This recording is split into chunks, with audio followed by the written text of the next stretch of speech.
এই আন্দোলনের আগুন যেখানে কোথাও মোমবাতির মাধ্যমে কোথাও গানের মাধ্যমে রাজ্যের সর্বপ্রান্তে ছড়িয়ে পড়েছে, ঠিক সেখানে দাঁড়িয়ে এই রাত দখল কর্মসূচি যখন চলছে, যেখানে মহিলা থেকে পুরুষ সকলেই অংশগ্রহণ করছেন এবং সকলের নিরাপত্তার দাবি করছেন মহিলা, ঠিক সেখানে দাঁড়িয়ে যেখান থেকে ঘটনার সূত্রপাত অর্থাৎ আরজিকর হাসপাতাল, আমি ঠিক তার সামনের ছবিটা প্রথমে তোমাকে একটু দেখাই। তুমি দেখতে পাবে, তুমি যেমনটা বলছিলে যে ছাত্রছাত্রী থেকে শুরু করে তার পাশাপাশি কর্মীরা এবং বিভিন্ন মানুষ তারা ইতিমধ্যেই সামনে জাস্টিস যে তারা আন্দোলন করছেন, তারা চাইছেন উই হ্যাভ জাস্টিস।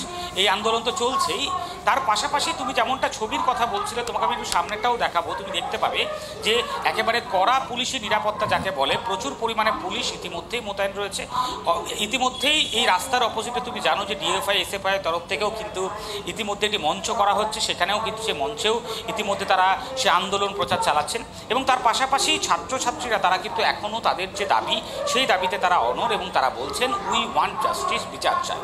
এবং মহিলাদের নিরাপত্তা শুধু আরজিকর হাসপাতাল নয়, তাদের বক্তব্য গোটা পশ্চিমবাংলা জুড়ে প্রত্যেকটি মেয়ের নিরাপত্তা সুনিশ্চিত করতে হবে। এই বক্তব্যকে সামনে রেখেই কিন্তু তারা কার্যত এই আজকের যে তুমি দেখতে পাচ্ছ একদম আরজিকর হাসপাতালের সামনে যে বিক্ষোভের ছবি বা যেখানে অবস্থান বিক্ষোভ চলছে, সেখানে কিন্তু তারা রয়েছে।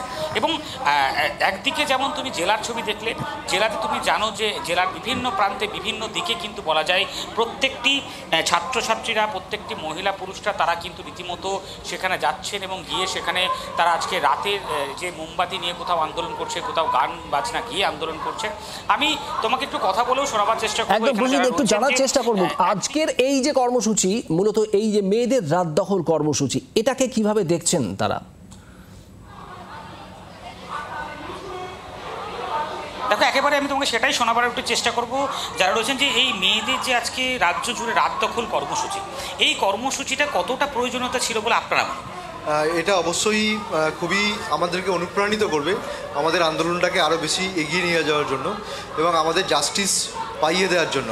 আমরা আশা করছি সিবিআই তদন্তভার তুলে নিয়েছে, আগামী 48 ঘন্টার সময়সীমা বেঁধে দেওয়া হয়েছে সিবিআইকে।